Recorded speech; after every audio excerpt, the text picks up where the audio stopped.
Hi, my name is Dean. I'm now the host for the Breaktime Brews. So I hope you're going to be joining us along the new podcast series coming up.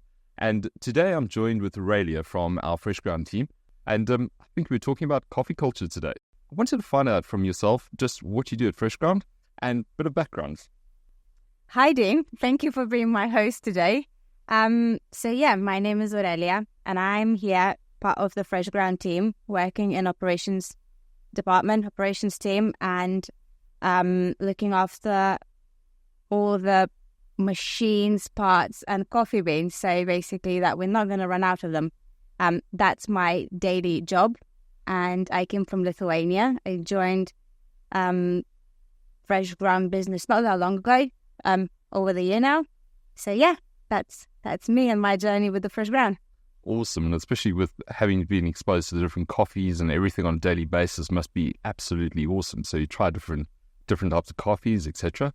And one of the things I want to ask you, back in Lithuania, what was your favorite type of coffee or coffee drinking experience? If you can tell me something about that, from traveling side, it's something that's quite fascinating what teams do. Okay, well, when I grew up in Lithuania, and there was a trend, and probably there is still a trend of instant coffee. So I was one of those kids, bear in mind kids, drinking instant coffee. It used to be called Nescafe 3-in-1. So you would have instant coffee in a sachet, milk powder and sugar. And that used to be a little bit like a ritual with the friends to drink that kind of coffee drink. I would say it's probably not even a coffee. I don't know what it is in that little sachet. Magic, unicorn dust, whatever. That used to be my drink at that point, but I was not really introduced into real coffee world. And I was, supposed to say, not very educated with the coffee, which has changed now. And I would say even similar situation is in the entire country as well. People do tend to go to the coffee shops, unique bars, and have lounges, sitting areas, and enjoy the proper good cup of coffee. It amazes me with just, walking around on the high street in the UK, even going internationally, how the whole coffee scene has changed. You're seeing a lot of coffee specialities popping up, different people stopping off with different coffees. And it's an experience, and you're just seeing the market, how it grows. And pretty much like you were saying, in Lithuania, how things have changed, where people have gone from an instant coffee. Coming from South Africa, we were the same thing. We had a local brand called Rick Coffee, which was also similar to that, was an instant coffee. And I think milk in those days we used to use was a powdered milk because obviously, same thing, water, mix and go. And in those days when you're growing up as a kid, or should I say many years ago, and the product was it was palatable. But I think, as people's trends have changed, you're definitely seeing a lot more education, or how do we say, culture that's now developing within coffee, within portfolio. Absolutely, I agree with that. In Lithuania, there's still a thing where grannies and older generation would still use the filter coffee. Just use 2 spoons of, I will tell you the recipe now, 2 spoons of filter coffee and boiling water. You mix it, maybe pour a little bit of milk, maybe not, maybe sugar, maybe not, and drink it. So just wait about 2-3 minutes until it settles down and have a drink. So that's, I would say, traditional Lithuanian drinking coffee way. Oh, that's amazing. And it just amazes me with, hearing the background. I mean, similar types of side growing up, different types of coffee, instant coffee. It's a completely different relegation to what we do nowadays. One of the things that was quite interesting is, obviously your experiences going through from the UK side, going back to Lithuania and just seeing, different coffee cultures. So talk to me, with being in the UK, just something that you've picked up on different coffee cultures, when you go back to visit and when, back in Lithuania, coming back to UK, what do you find what are the different things that you find across the markets? Well, I suppose the first thing that straight away popped to me was the fact of the number of the coffee shops that would be here, independent coffee shops, or those big brands like Starbucks or Cafe Nero or Costa. In Lithuania, there would be completely different brands. Even Starbucks has not been licensed, I think, to sell there. So that's the first thing that I would see. The other thing is actual culture. You use coffee shops as a meeting point, as a point where you discuss business. Some people will have interviews there. Some people will have they plan their weddings. So it's just completely different culture. In Lithuania, is starting to become like that. I think not that long ago, I think first Lithuanian coffee shop or coffee restaurant started back in, I don't know, 18th century. So it was like a long time ago, but it was not that popular. So it used to be just something that where upper class would go. And they used to say that there was only 60 coffee beans that would be grinded and you poured and used for the brew coffee drink. So it is completely different. I haven't seen anyone counting coffee beans in the UK, put it that way. But yeah, I think that educational side is also being covered in Lithuania as well. There is the strong culture growing there. People do experiment. People do want to know what they're drinking. Do they want to know where the coffee is coming from? But that would be different in here because UK customers, UK market always were very eager to find out about the sustainability and that side of the coffee story. And I'm really excited that the FreshGround is going that way as well.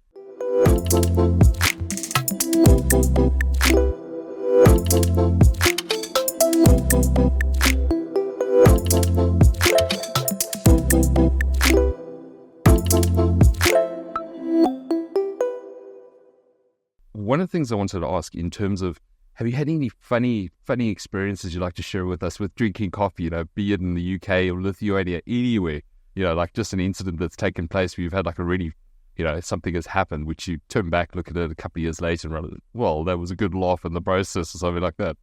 Well, I did. Always something happens with me because I'm that kind of person. If I'm wearing white shirt, I always will have a stain on it.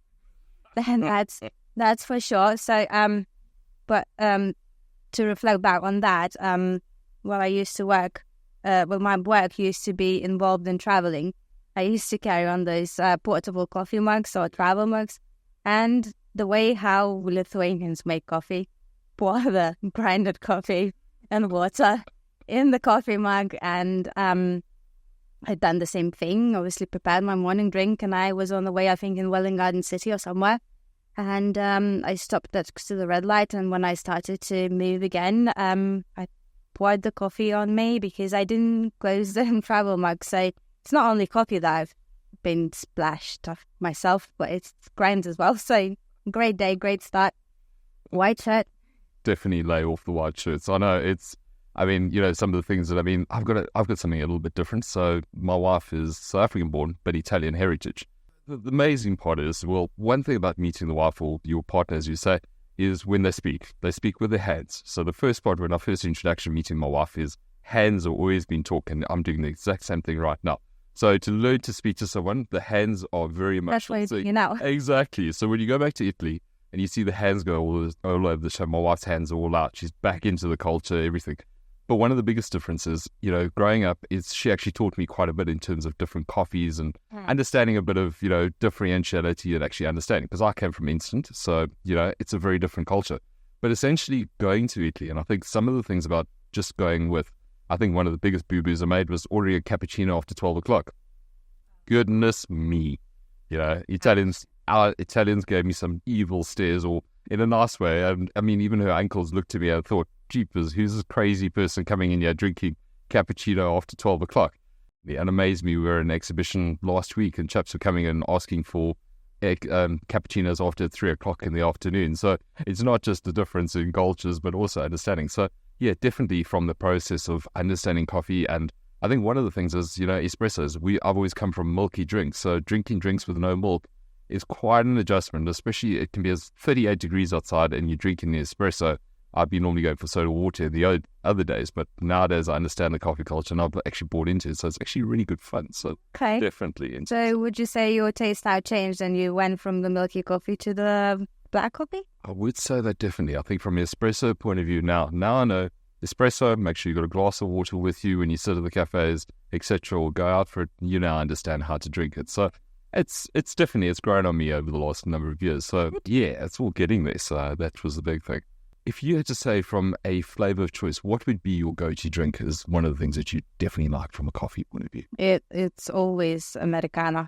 Americano. And if I'm in Italy, I always will go for affogato. Affogato, see? But I kind of don't go exploring in any other country than Italy, affogato, because I think it's something to do with the environment, with the surroundings where you are. You have to have that drink in there.